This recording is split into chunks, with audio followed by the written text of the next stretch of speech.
Good morning, everyone. I am Johann Pellet, and I would like to thank first the organizer to invite me to have a chance to present you two exciting projects, SysCLAD and Vistera. Before that, I would like to introduce myself. So I have a bachelor degree in biochemistry and a master degree in bioinformatics. And I worked during 5 years in a medical institute in France, in CERM, on IMAP project. Was dedicated to understand and produce protein interaction network between virus and host. The host was the human. And after that, I joined the CNRS. Academic Institute in France, where I work on MEDAL project, MEDAL and UBERPRED, dedicated to understand the mechanism of allergy for MEDAL and asthma for UBERPRED. And 2 years ago now, I am involved in the SysCLAD, Prepare and Vistera project, and this morning I will introduce SysCLAD and Vistera. So I'm working at EASBM. It's the European Institute for System Biology and Medicine based in Lyon. It was founded in 2009 by Dr. Charles Offray. And the idea of our team is to try to use system medicine and system biology approaches to answer biomedical questions. And we have a chance to participate in different European projects like Synergy COPD, SysCLAD, ITRAQ, Prepare, and also Casym. And if you have any question on this project after my talk, I will give you more details about that. So I think since Monday morning, you know now what is system medicine and system biology. And the idea this morning with my talk is to give you an example of how we can use multiple levels of information, multiple data, and try to integrate them and try to understand how the system works. And for that, we generally have this workflow where we have cohorts where we can have patients with diseases or not, and this patient give us chance to use samples, and these samples will be analyzed in different experimental platforms. This production of data and production of results will give us what we call a fingerprint. So the fingerprint is the analysis of each Omics platform, and the idea is after that to try to integrate this data all together. And for that we have of course different way to do that, and visualization tools, statistical analysis, pathway mapping, and we need also a knowledge management system. We need to merge all this data somewhere, and the IT is quite important. And when we do that, we try to understand the system in all the aspects, and we try to produce what we call the handprint. So we have process from patient to data. We have also procedures, how we process the data, how the data is generated. And we are also data management, the IT, the structures. So we are not working alone. It's not possible to do all these tasks. We need to communicate all together. And we need to share. To share what? To share methods, to share models, to share data, and to share results. Results firstly when you work on the project with your collaborators, and hopefully you will publish after this data for the scientific community. And this is our objective, and I hope that is the objective for everybody here, is to not keep your data in your lab. but it's to share and make science. And an important point, if you want collaborate and work all together, is to, as I said previously, is to explain how you analyze the data, and it's always better to use standards and to use SOP, so SOP for standard operating procedure, to produce good quality of data, and also to give a possibility for someone to use this data with another software or another standards. An example of what happens if you don't use a SOP. So in 1999, NASA lost $125 million because they don't share SOP between two teams, the teams in Lockheed Martin and on the NASA in California, because this team use the English units and the other team use the metric system units. And here we have lost money, the NASA lost money and also technology, but we cannot do that in medicine, it's not possible. So we need communication and we need common language. Standard exists and it's always better to use it. And if the standard doesn't exist, because the new technology appears, we have to work with the community to create the standards. So now, after this introduction, I would like to introduce the SysCLAD project. So it's a system medicine project, and I will not go into the details of each analysis we have made, but I want to use this example to explain you how we did the work. So, firstly, short introduction about lung transplantation. So, lung transplantation is the therapeutic measure of last resort for patients with end-stage lung disease. The first successful long-term lung transplantation was made in 1983 by Dr. Cooper in Canada, and he succeeded also 3 years later to transplant a double lung. According to this source, in United States in 2005, the common reason for lung transplantation was due to chronic respiratory disease like COPD. We will have a talk tomorrow with Joseph Roca, who will explain how he works in system medicine with these diseases.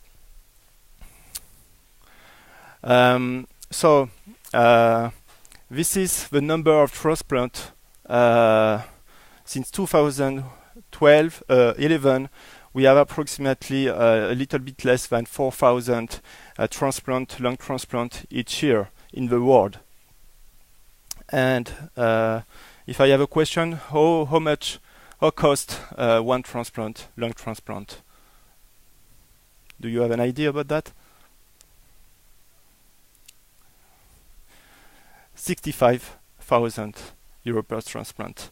So it's quite a lot of money, and it's a very important surgery also. So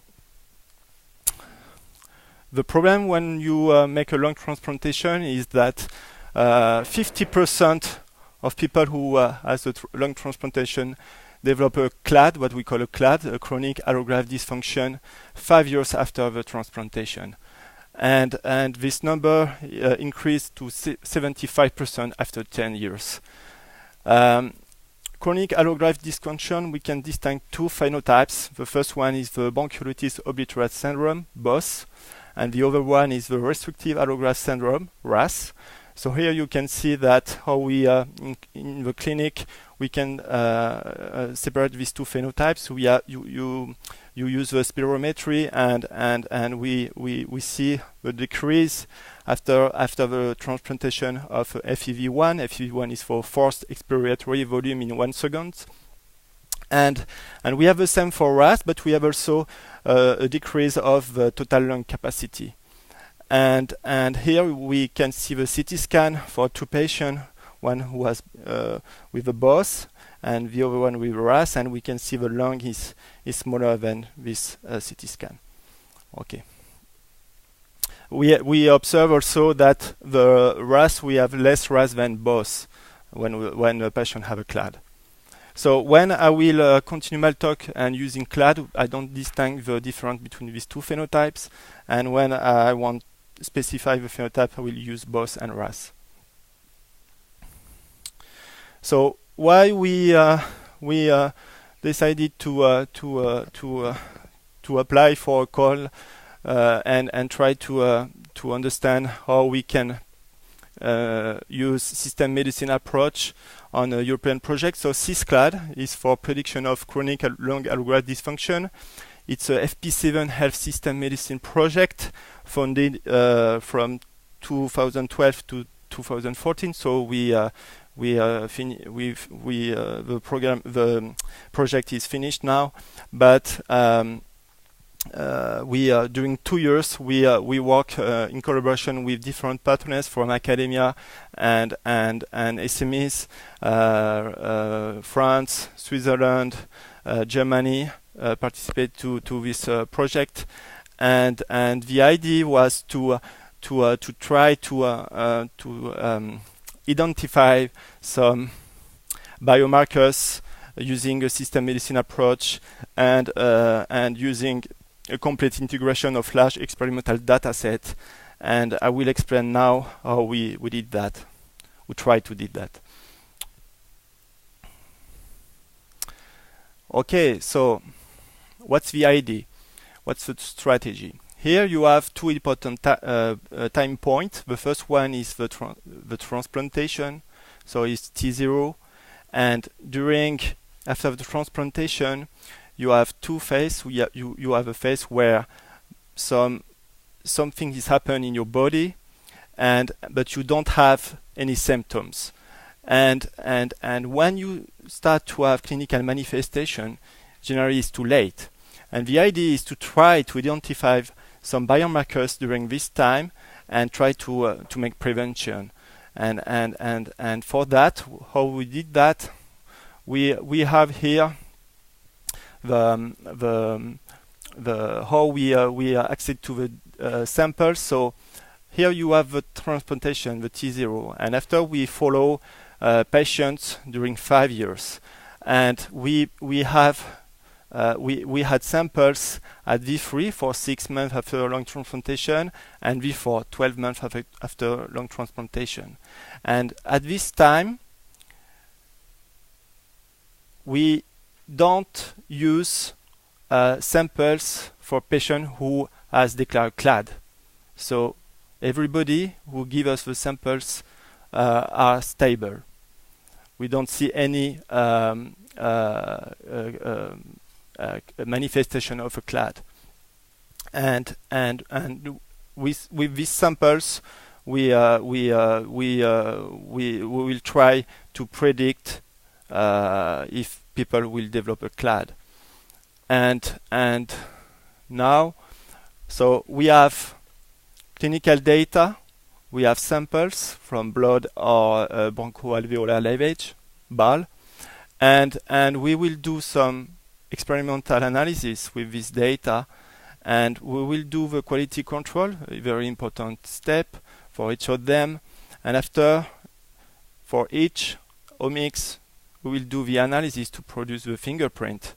And when we will have a fingerprint, we will try to use different methods to integrate them all together and develop the handprint. So now, step by step, I will start with the knowledge management system used on this project.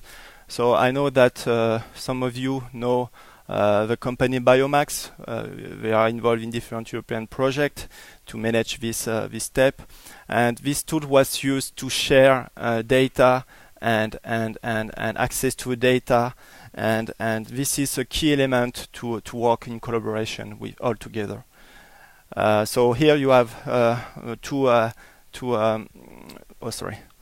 Here you have two visualization where you can see that we can access easily to the clinicum, and identify the samples we will use for the analysis. And of course here you can see how the work was made. You can access to the SOPs, and everything is clear for everyone. So what is the data we use? So here is a big matrix, a feature matrix, where you have samples for each lines, and in the column you have the kind of analysis we can make in each different omics. So you have clinical data, transcriptomic data, genomic data, RNA expression, proteomics, microbiome, exposome. So this is what each experimental platform made with the samples. For the integration of this data, you have two approaches. The first one is to use all the data, a big matrix, and you will see here some empty cell on my matrix. Empty cell because, of course, it's not because patient give us samples that you can use the samples for technical reason, or because the patient didn't give the good samples at a good time. So whatever, you will have some missing data on your matrix, and there is possibility, of course, to use this kind of matrix with different tools and analyze this data. I will not show this part of the analysis because for two reasons. The first reason is that we had very short time to analyze the data because I remember the project was very short, 2 years.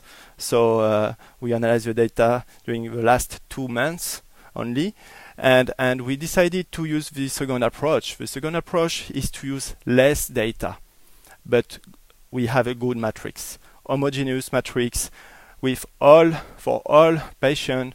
We have the data for each omics, and now.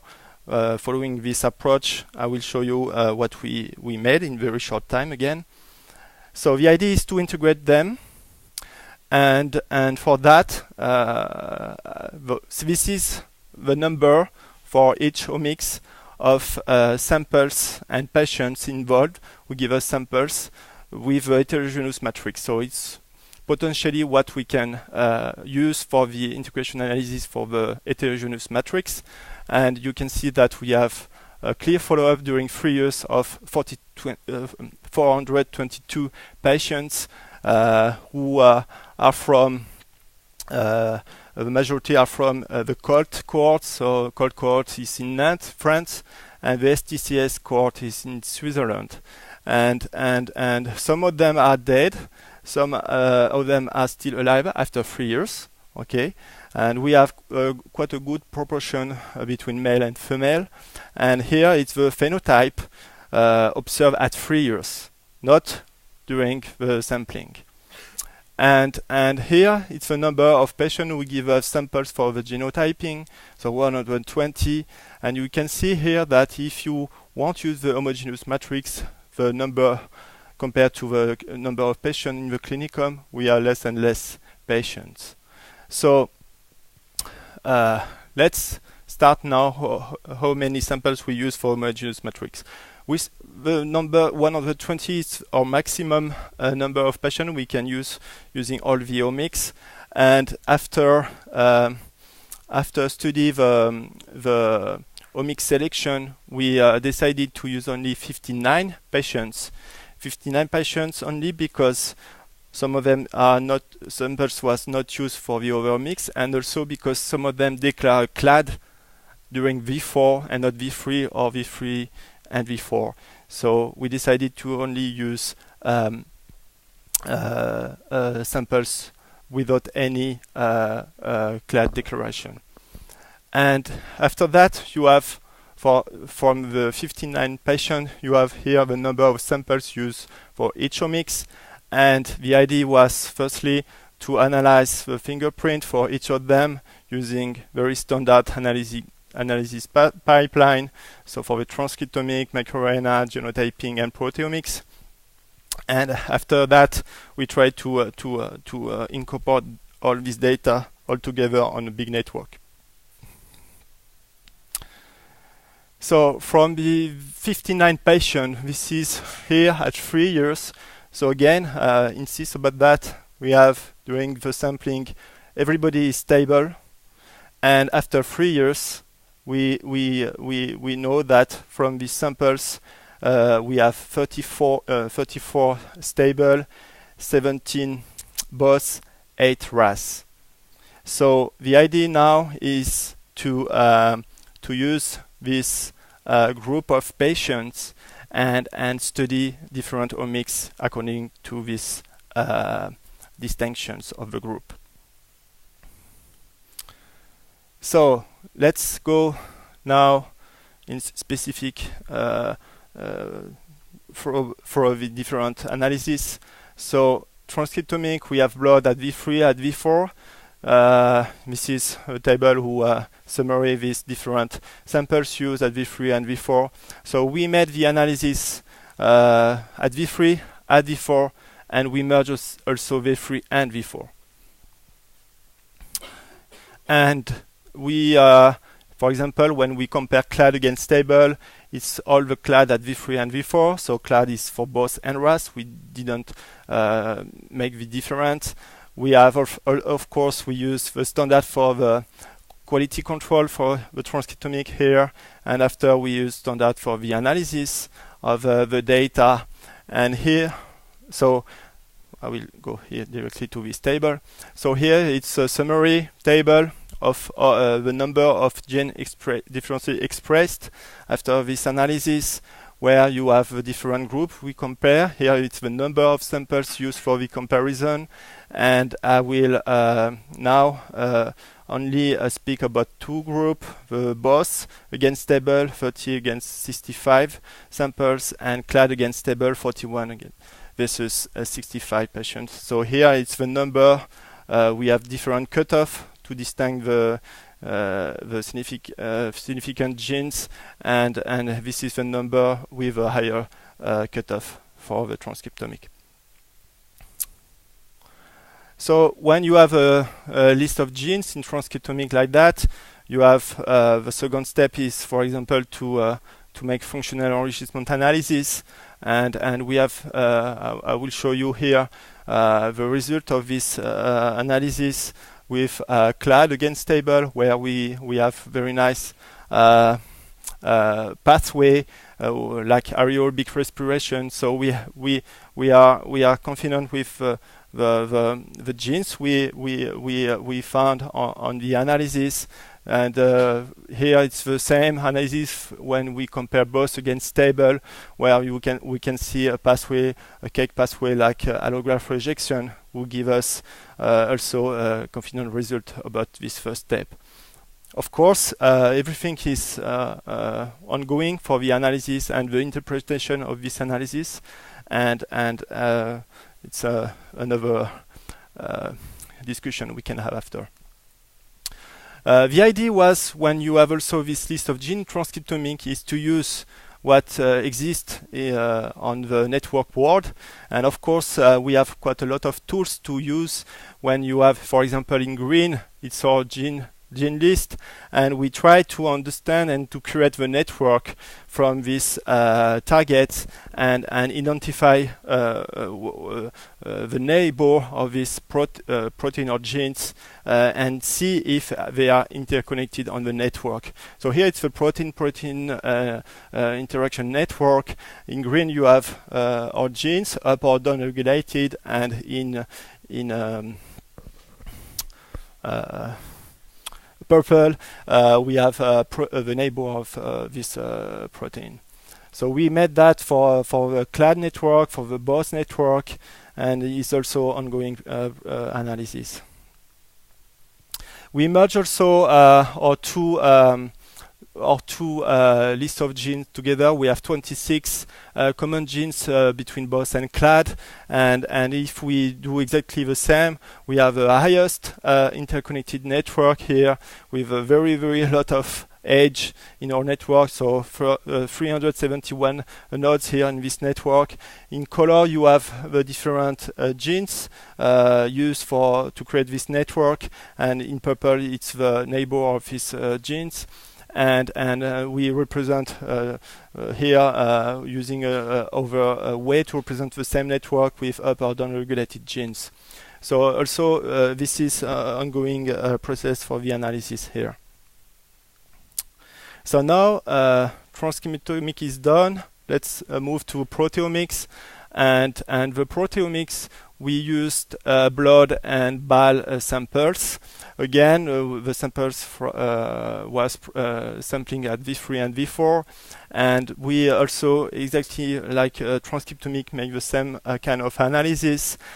We compare also here we have two tissues, so we compare between the BAL and blood if we have common protein or not. So generally we found more proteins in BAL than in blood, but again it's not the point here on my talk.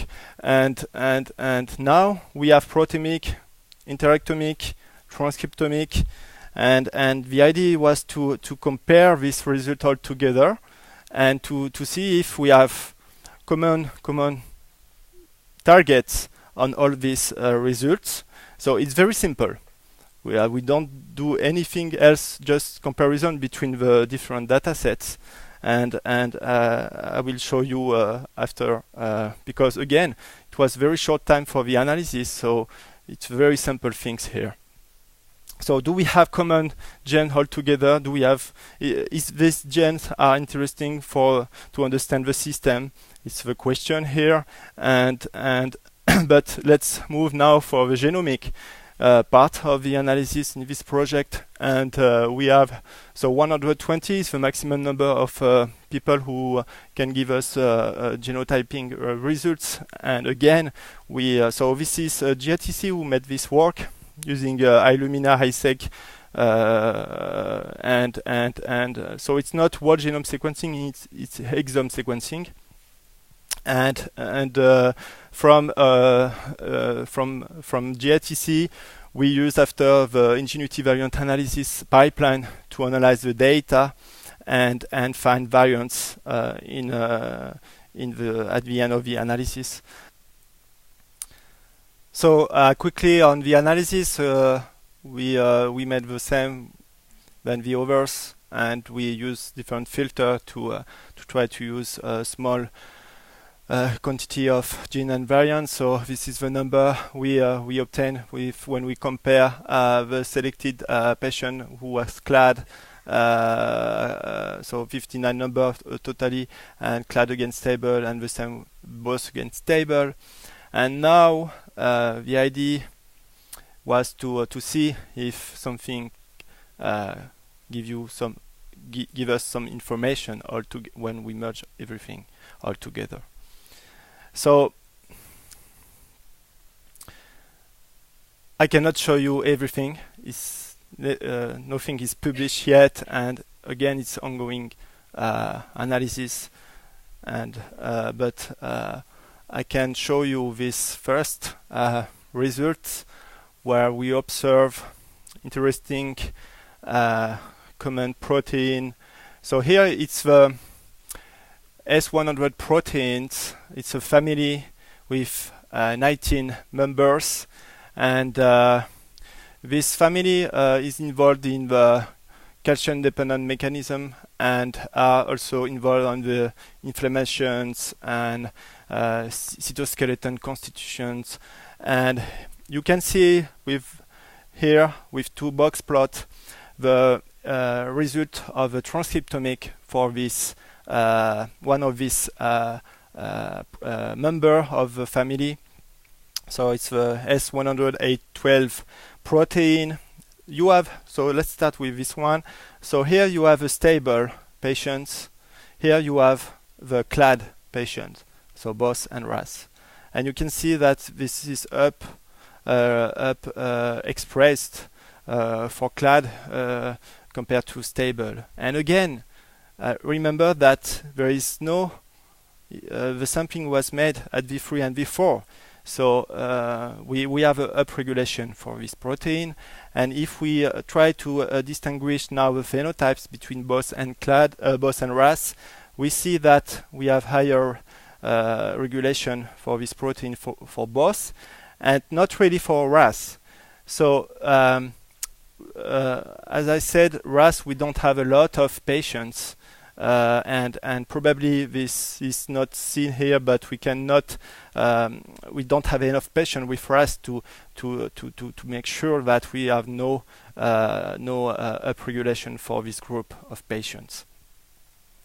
Now, if we see for this family protein, if we see the proteomics, we can see that the proteomics confirm that we observe in transcriptomics. We have on proteomics more different members from this family, but all these members are upregulated. And the second thing is that we observe upregulation on bile and blood. And let's see now the genotyping results. So here you have BOS against table and class against table, and we observe a SNP for 29 cases. BOS against table has a SNP on this protein. The same with CLAD. 24 patients have a SNP on this. So this is very preliminary results here. And of course, we should not forget that David said on Monday that we have not found biomarker here. We are just at the preliminary analysis, and I recommend to read this paper that who said that from the 150,000 biomarkers published, only 100 is used on the clinic. So we have to make validation, we have to investigate our first analysis, and of course now we have to go back to the clinic, discuss with the specialist, the expert, to understand not only these genes but the system in general. This is the pipeline and the other analysis we are just going to do soon, and yeah, just to say that we have not finished, and the idea is to, so this very small project confirm that if we are using system medicine approach and we have good design of the study, we can have some good results, and we can try to understand the system in general. And of course we need a little bit more data, and as you can see on my slide that we only use the majority of patients came from the French center, and it will be interesting also to have more samples from the Switzerland, so the STCS cohort, and this is already done, and we are going to analyze now the data from this cohort and make hopefully the same kind of analysis and find the same results. Okay, so just briefly to say that it was not only one guy who made all this work. This is the last picture we made from this consortium for the final annual meeting, and I will especially would thanks Diane from ESBN who worked with me on this project, and all the other team from this different lab and SMEs who talk with us, give us access to the data, to the SOPs, and to give us the possibility to make this work.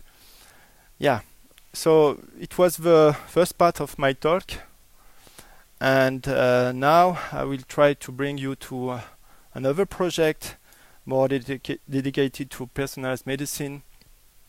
And before that, I need to introduce some definition that you have now. I think a clear vision of what is system biology, system medicine, and also P4 medicine, of course. So Leroy Hood introduced P4 medicine now.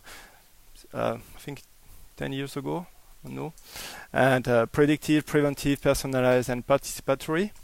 And I tried to find another one, and I found this paper published in Nature Biotechnology recently, who used digital medicine. So again, new definitions, but this is quite a good paper. I recommend to read and give you the reference of this paper here. So how can you today do personalized medicine, and is it possible to do personalized medicine? For me, my opinion is that we need three big elements. The first one is the medical knowledge, the methodology, the expertise, how we can analyze the data. The second is the technology. We cannot do that without technology.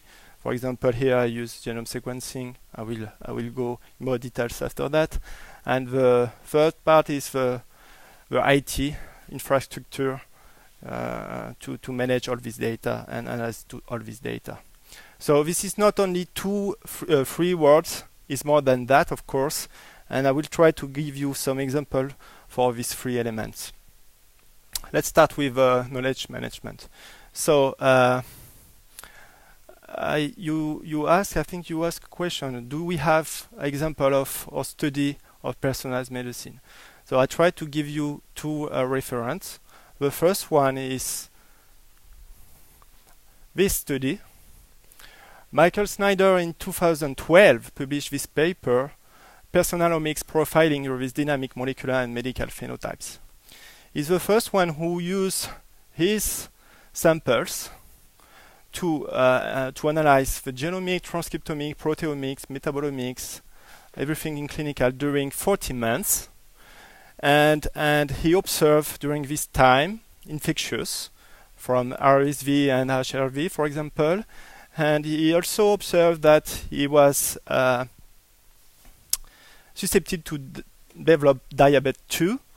And this is, for me, one of the first papers you should read if you are interested in personalized medicine, to see how this first study was made, and it's very, very nice reference. The second is, of course, Larry Smarr.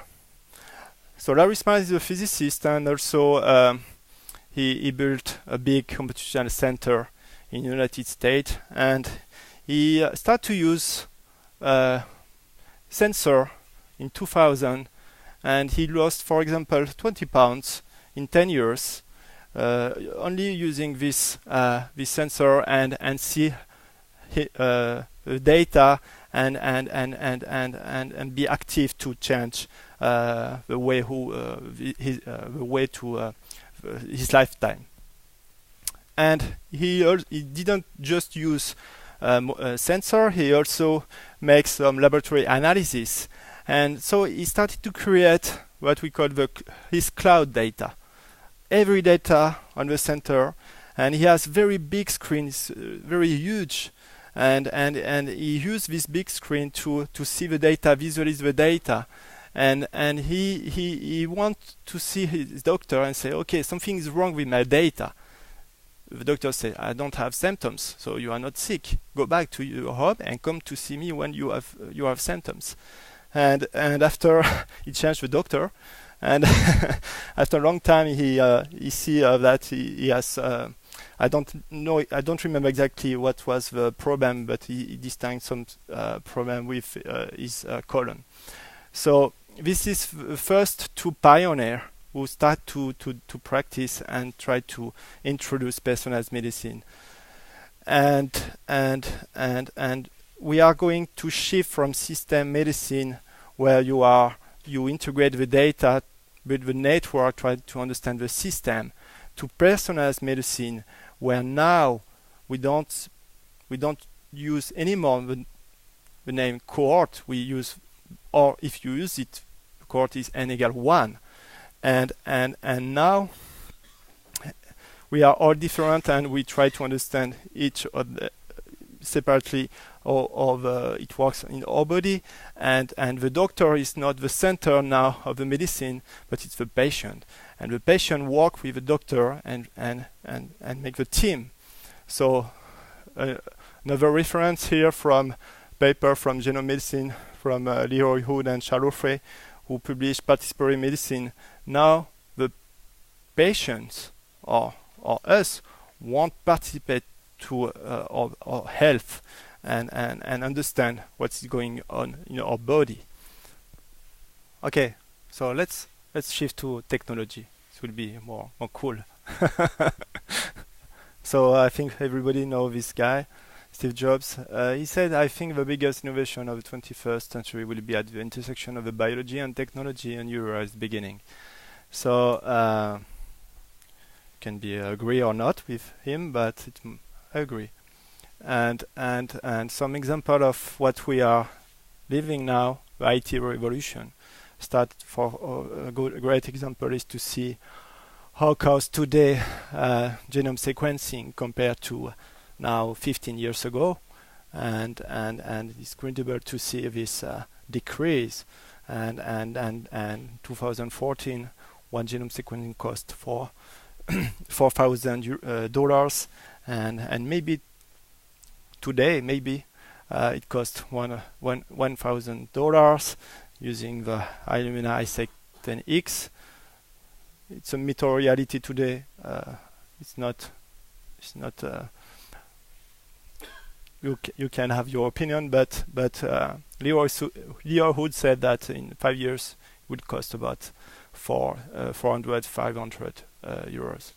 So it's why today we can say that we can use more and more genome sequencing in medicine, and now if we do that, we of course need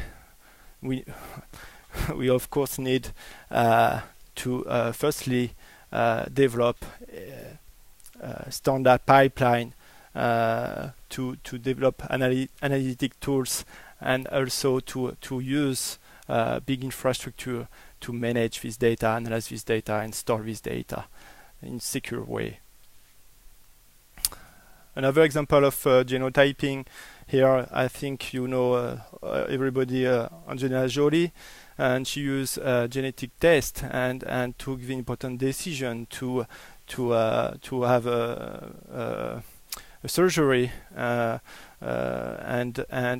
you can agree with this decision or not, but it's an example of what we can observe in the world today, that some people start to make prevention before have the disease, and yeah.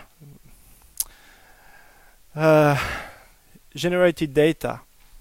So I don't know if here we have some people who are using sensor devices to monitor our activity, but we have all here a smartphone, and usually you have an app who make that, and so what we observe is that the consumer are also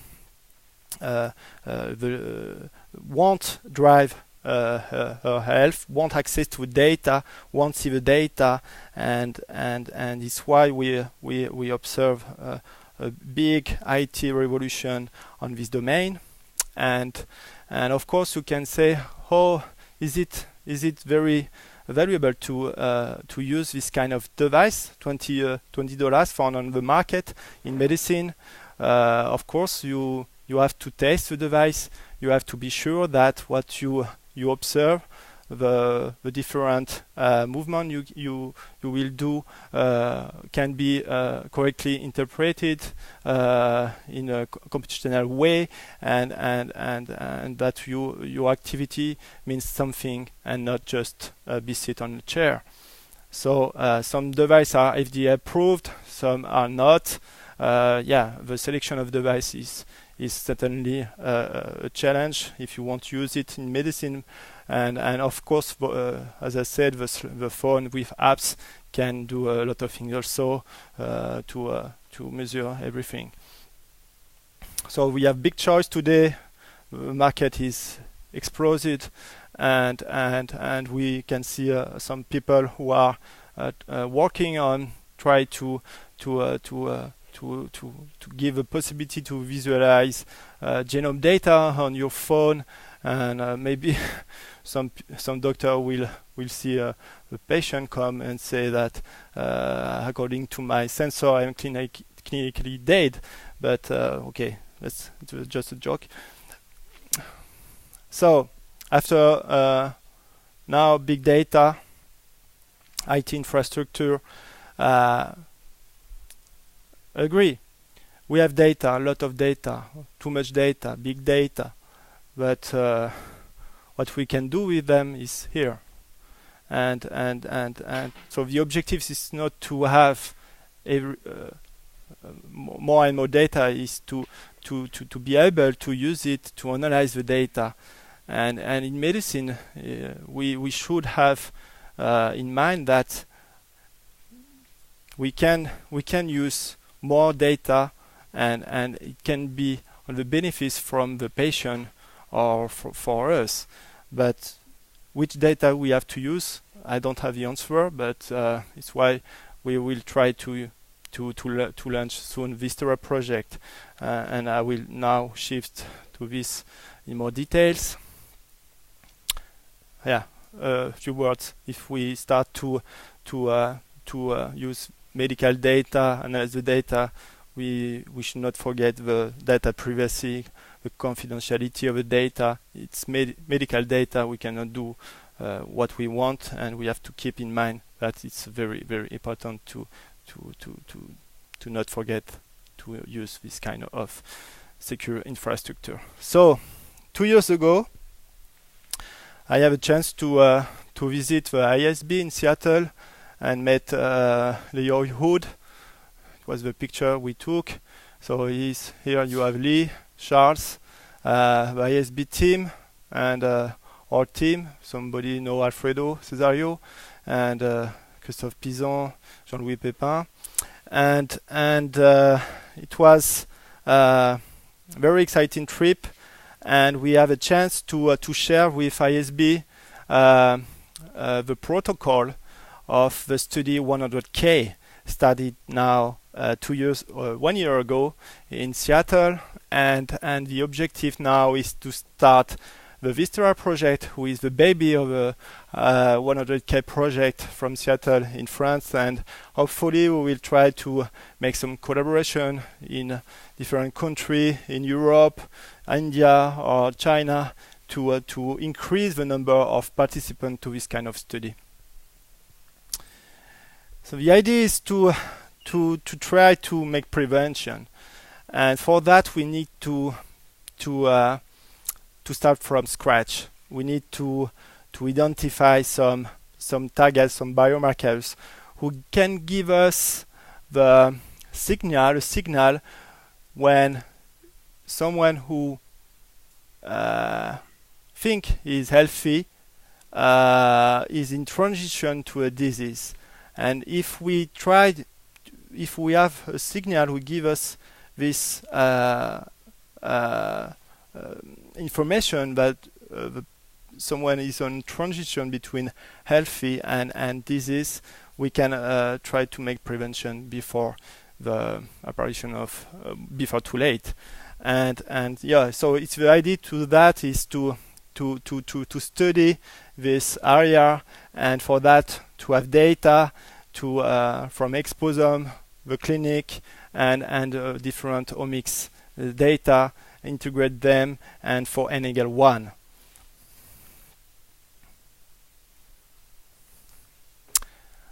So how it works? We have a healthy participant. Again, healthy if he think he is healthy, and we will make different analysis, genome sequencing 1 time, biochemistry 3 times from blood or saliva, and we will study also the microbiome from stool samples every 3 months, and we will use biomarker to related to disease already known, and we will give to a participant devices to measure the physical activity, and we will also, of course, make clinical visits and try to understand, give some questionnaires to have some lifestyle details. Here it's how this project will launch soon in France. So we have different partners involved in different tasks. So the university in Grenoble will be in charge to make the sampling and the clinical questionnaires. Illumina will be involved on the genome sequencing. Biofortes from the Merieux group will be in charge of the biochemistry analysis and the microbiome. We think so iHealth will give us some devices to measure the physical activity. Metabolome will do the biomarkers analysis. Agiadom the coaching, and us will be the coordinator of this project and develop the infrastructure for the health cloud. This is the timeline of the study, where you have different visits on the clinic at M1, M4, and 8 with the sampling, where the sampling will be done, and the coaching will be doing all the study and the idea is, so the analysis when we have a sample will be made directly after the sampling, and the idea is to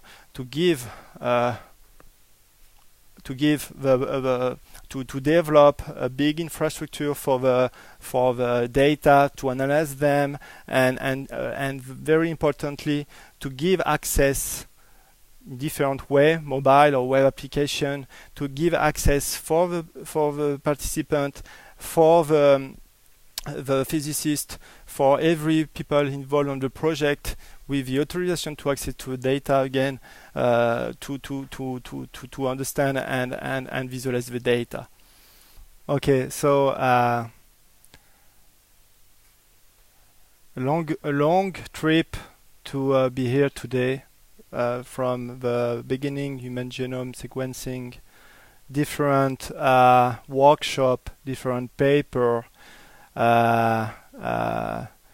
different symposium, different study, different announcement, and we are here today, the first European summer school in system medicine. Maybe we are very lucky to be here today, and we will launch soon the Vistura project in France, and hopefully next year here with a beautiful sunset we will have different points, and you will be in my place to present your personalized medicine project. I hope so. And if you are using Twitter and follow Eric Topol, you probably have this table who distinguish the old medicine and new medicine. You can agree with him or not, just some points, interesting points, and some of them can be discussed during the rest of the week. And we are so today, if I have to conclude my talk, I will say that we should not forget to make this kind of event, and especially with new medical students, to discuss how we can use different IT, different way to analyze the data, and make this input on medicine. And of course, we have the genomics, more and more used in medicine, and I hope maybe it's crazy to think like that, but the hospital will not be the place to go when you are sick, but will be a place to try to stay healthy. The definition of healthy is complicated, agree. It's in the future. So the future, I don't know when, but yeah. So the idea is to not be passive, to be active, and to understand our health. And nobody have a good definition of health. We can see that today. And I would like to introduce the team, the Vistura team, who will launch the Vistura project. So with Charles Frey, Andy Hoyhood as PI, Christophe Pizan, Nathaniel Lemonnier, who is here and in charge of the data collection on the project, and the analysis team in the ESBM and the medical board. Yeah. So thank you, tack in Swedish. And it's time to answer your question. Thank you.